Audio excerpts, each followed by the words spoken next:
Hello मेरे प्यारे बच्चों, कैसे हैं आप सब। आज हम करेंगे एनसीईआरटी कक्षा 8 अध्याय 11 क्षेत्रमिति प्रश्नावली 11.2 का प्रश्न नंबर 1। ठीक है, हमने पिछली वीडियो में प्रश्नावली 11.1 की थी। आज हम करेंगे 11.2 का प्रश्न नंबर 1। पहले प्रश्न पढ़ते हैं। एक मेज के ऊपरी पृष्ठ, पृष्ठ मतलब ऊपरी सतह, ये जो ऊपरी सतह दिख रही है ना, ये मतलब पृष्ठ का आकार समलंब जैसा है। यदि इसकी समांतर भुजाएं 1 मीटर और 1.2 मीटर हैं और इन समांतर भुजाओं के बीच की दूरी 0.8 मीटर है, तो इसका क्षेत्रफल ज्ञात कीजिए। तो हम प्रश्न अपना उत्तर शुरू करने से पहले आपको मैं पहले बता देती हूँ कि समलंब मतलब क्या। समलंब मतलब एक चतुर्भुज है जिसकी आमने सामने की ये वाली भुजाएं बराबर होती हैं, माप में बराबर नहीं होती, समांतर होती हैं। बराबर नहीं, ये समांतर होती हैं, और बाकी जो दो भुजाएं हैं वह समांतर नहीं होती हैं। यानी कि इस चतुर्भुज में केवल एक ही भुजाओं की जो आमने सामने की भुजाएं हैं वह समांतर होती हैं, बाकी दोनों समांतर नहीं होती हैं। ठीक है, और ये इनकी जो है, ये है इनकी सम्मुख ऊंचाई। जैसे अगर हम लिख दें ये है h, और ये जो समांतर भुजाएं हैं, मान लीजिए ये है a और ये है b। यहाँ पर ये लंबाई a है, ये लंबाई b है, और इनकी जो सम्मुख ऊंचाई है वो है h। तो समलंब का जो क्षेत्रफल होता है, मैं आपको पहले इसका सूत्र बता देती हूँ। समलंब का क्षेत्रफल होता है 1/2 गुना ये जो ऊंचाई है गुना में ये a जमा b, यानी कि ये जो समांतर लंबाइयां हैं उनका योग। ठीक है, ये है समलंब का क्षेत्रफल। तो जब अब हमें ये समलंब का क्षेत्रफल ज्ञात हो गया, तो देखिए हमारी आकृति जो दी गई है, इसका जो ऊपरी पृष्ठ दिया गया है, यानी कि ये सतह, ये हमारी बिल्कुल समलंब जैसी है, जिसमें हमारे पास एक लंबाई है 1 मीटर, दूसरी लंबाई है 1.2 मीटर, यानी कि ए और बी हमारे पास दोनों लंबाइयां आ गई। और जो इसकी सम्मुख ऊंचाई है वो है यहाँ पर 0.8 मीटर। सभी दिए गए माप एक ही यूनिट के हैं, मीटर में हैं, तो उसकी कोई प्रॉब्लम नहीं है। तो हम लिखते हैं मेज का जो ऊपरी पृष्ठ है उसका क्षेत्रफल। तो ऊपरी पृष्ठ, क्योंकि वह एक समलंब है, तो हमने पहले आपको उसका सूत्र बता दिया। अब हम करने वाले हैं हल। तो ऊपरी पृष्ठ का क्षेत्रफल अगर मैं फॉर्मूला लगाऊं तो बनेगा 1/2 गुना सम्मुख ऊंचाई गुना समांतर लंबाइयों का योग। ठीक है, यहाँ पर जो h है वो है मेरा 0.8 मीटर, क्योंकि वह सम्मुख ऊंचाई है। a है वह है 1.2 मीटर, और b जो है वो है 1 मीटर। तो अब मैं इन मापों को लगा दूं अगर, तो बना 1/2 गुना 0.8 गुना 1.2 जमा 1, क्योंकि यह क्षेत्रफल है तो इसका यूनिट आएगा मीटर वर्ग। ठीक है, तो ये हमने जो हमें डायरेक्ट क्वेश्चन है, जो हमें माप दिए गए वह हमने लगा दिए। अब देखिए यहाँ 2 और इसको अगर मैं काट दूं तो बना 0.4, तो मेरे पास आ गया 0.4, और अगर मैं इनका योग करूं तो आया 2.2। और अब अगर मैं इन्हें गुना करूं तो ये आ गया 8 और 8, और दशमलव आएगा 2 यूनिट्स के बाद, यानी कि आ गया 0.88 मीटर वर्ग। तो हमारा उत्तर बनता है कि ऊपरी पृष्ठ जो मेज का दिया गया है उसका, जिसका हमें क्षेत्रफल ज्ञात करना था, तो ऊपरी पृष्ठ का क्षेत्रफल आ गया 0.88 मीटर वर्ग। ठीक है, अब हम करेंगे प्रश्न नंबर 2। प्रश्न है कि एक समलंब का क्षेत्रफल 34 सेंटीमीटर स्क्वायर है और इसकी ऊंचाई 4 सेंटीमीटर है। समांतर भुजाओं में से एक की लंबाई 10 सेंटीमीटर है, तो दूसरी समांतर भुजा की लंबाई ज्ञात कीजिए। देखिए समलंब मतलब ये हमारा एक समलंब आकृति है। ठीक है, जिसका सूत्र हमने अभी पढ़ा था। अगर ये लंबाई a है, ये लंबाई b है, और इसकी ये जो समांतर ऊंचाई h है, तो समलंब का क्षेत्रफल हमने अभी पिछले क्वेश्चन में भी पढ़ा था कि समलंब का क्षेत्रफल होता है 1/2 गुना समांतर ऊंचाई गुना समांतर लंबाइयों का योग। तो यहाँ पर जो क्षेत्रफल है, समलंब का जो क्षेत्रफल है वह हमें दिया गया है। समलंब का दिया गया है ये क्षेत्रफल 34 सेंटीमीटर स्क्वायर वर्ग, और ऊंचाई दी गई है यानी कि h वो दिया गया है 4 सेंटीमीटर। एक लंबाई, चाहे a को मान लीजिए चाहे b को मान लीजिए, ठीक है। तो मान लेते हैं कि a दी गई है 10 सेंटीमीटर और b हमें ज्ञात करनी है। दूसरी ऊंचाई, दूसरी लंबाई हमें ज्ञात करनी है। तो जो जो दिया गया है हम फॉर्मूले में लगाते हैं। क्षेत्रफल की जगह लिख देते हैं 34 बराबर है 1/2, h की जगह लिख देते हैं 4 गुना a जमा b बन गया 10 जमा b, और b क्या है? b है हमारी दूसरी लंबाई जिसे हमें ज्ञात करना है, ठीक है। अब देखिए यहाँ पर आप चाहें तो 2 और 4 को काट देते हैं, यहाँ 1 ये 2, तो हमारे पास बन जाता है 34 बराबर है 2 गुना 10 जमा b।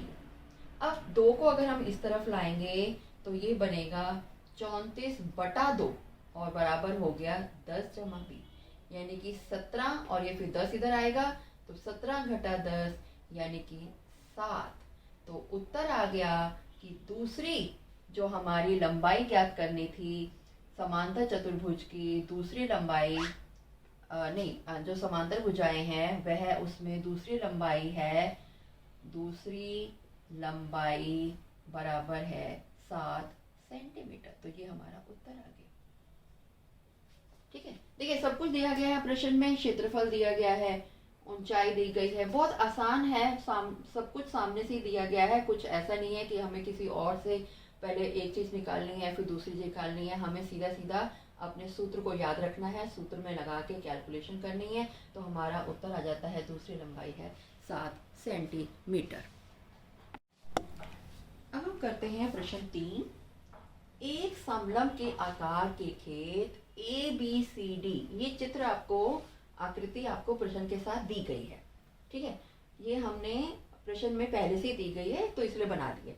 ABCD एक आकार, समलंब के आकार का खेत है जिसकी बाड़ की लंबाई 120 मीटर है। देखिए बाड़ की लंबाई 120 मीटर का अर्थ है कि इस आकृति का परिमाप 120 मीटर है।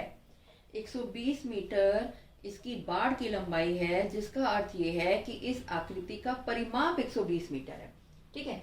अब यदि BC 48 हम यहाँ लिख देते हैं, ये है हमारी 48 मीटर, ये हमें प्रश्न में दिया गया है तो हम यहाँ लिख लेते हैं। CD 17 मीटर, तो ये हम CD लिख लेते हैं, ये है 17 मीटर CD। और AD 40 मीटर है तो यहाँ हम ये 40 मीटर भी लिख देते हैं, ये AD 40 मीटर दिया गया है। तो इस खेत का क्षेत्रफल ज्ञात कीजिए और भुजा AB समांतर भुजाओं AD तथा BC पर लंब है। ये भी आपको दिया गया है, आकृति से भी आप देख सकते हैं कि ये एक लंब है। देखिए बच्चों यहाँ पर क्या है, समांतर चतुर्भुज, ये समलंब है वो तो ठीक है। अब समलंब में जो समांतर भुजाएं हैं वो तो हमें दी गई है, यानी कि ये होगी हमारी A, ये होगी हमारी B, लेकिन ये भुज जो इनकी ऊंचाई है, ठीक है, वह हमें ज्ञात नहीं है।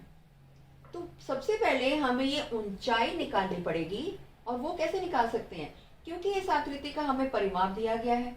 परिमाप मतलब इन चारों भुजाओं का योग। अब चारों में से 3 भुजाएं हमें पहले से पता है, अगर परिमाप में से इन 3 भुजाओं का योग हम घटा दें तो हमारे पास ये AB जो ऊंचाई है, ठीक है, सम्मुख ऊंचाई है जो हमें क्षेत्रफल ज्ञात करने के लिए चाहिए, वह आ जाएगी, ठीक है ना। तो यहाँ हमारे पास 2 स्टेप बनते हैं। सबसे पहले हमें ये AB ज्ञात करना है। परिमाप किसे, परिमाप दिया है, 3 भुजाएं दी हैं, तीनों भुजाओं का योग कीजिए, परिमाप में से घटा दीजिए, तो हमारे पास ये आ जाएगा AB, जो हमारे समलंब की सम्मुख ऊंचाई है और जो हमें क्षेत्रफल निकालने के लिए चाहिए, ठीक है। तो हम उत्तर शुरू करते हैं। जो दिया गया है आकृति में वह सब हमने लिख लिया है। अब हम लिखते हैं जो समलंब है उसका परिमाप, क्योंकि बाड़ की लंबाई का मतलब है समलंब का परिमाप। समलंब का परिमाप होता है यहाँ पर, अगर हम देखें, AB जमा BC जमा CD जमा AD। ठीक है, इन सब भुजाओं का योग। अब ये है हमारे पास 120, AB हमें ज्ञात करना है, BC हमारे पास 48 है, CD हमारे पास 17 है और AD हमारे पास 40 है। ठीक है, तो इसका अर्थ हो गया ये 120, ये AB, और इन सबको अगर हम योग करें, देखिए 48 जमा 17 जमा 40, इनका योग करते हैं, 15, 1 आ गया, 8 9 1 10, यानी कि 105 आ गया। तो यहाँ हमारे पास तीनों भुजाओं का जो योग आया है वह आया है 105। अब 120 में से 105 को घटा दें तो AB आ गया, जो है हमारे लिए ऊंचाई, यानी कि ये हो गई 15 मीटर। तो H आ गया है 15 मीटर। तो ये वाली जो ऊंचाई थी, जो हमें चाहिए थी क्षेत्रफल निकालने के लिए, वह आ गई है 15। तो अब हम अगर क्षेत्रफल निकालें तो हमारे पास देखिए यहाँ पर A कितना है, 48 मीटर है, B कितना है, 40 मीटर है, और H कितना है जो हमने अभी ज्ञात किया, 15 मीटर है। तो हम अब निकाल सकते हैं जो हमारा समलंब आकार का खेत है उसका क्षेत्रफल। समलंब खेत का क्षेत्रफल है, पहले हम सूत्र लिखते हैं, 1/2 ऊंचाई और समांतर भुजाओं का योग। तो मतलब 1/2 गुना 15 गुना 48 जमा 40, और ये क्योंकि हमारा क्षेत्रफल है तो आएगा वर्ग मीटर। अब देखिए ये हो गया 1/2 गुना 15, अगर हम इनका योग करें तो आता है 88। अब हम इसको यदि 2 से काट दें, ये देखिए 2 से अगर हम इसे काट दें तो आ गया 44, तो बचा क्या, 15 गुना 44, और यदि आप इसे गुना करें तो आएगा 15 4 60, 6 60 और 6 66, यानी कि 660 वर्ग मीटर। तो इस खेत का क्षेत्रफल, तो हम उत्तर लिख देते हैं, खेत का जो समलंब आकार का था उसका क्षेत्रफल आ गया है हमारे पास 660 मीटर वर्ग या वर्ग मीटर। तो इस तरह से ये हमारा प्रश्न 3 हल होता है। देखिए हमारे पास ये हमें परिमाप इसलिए दिया गया, 3 लंबाइयाँ इसे दी गई क्योंकि हमें ये नहीं दिया गया था। तो हमने पहले भाग में पहले ऊंचाई निकाली, यानी कि AB इसके लिए ऊंचाई है, और फिर हमने सीधा फॉर्मूला लगा के क्षेत्रफल ज्ञात किया।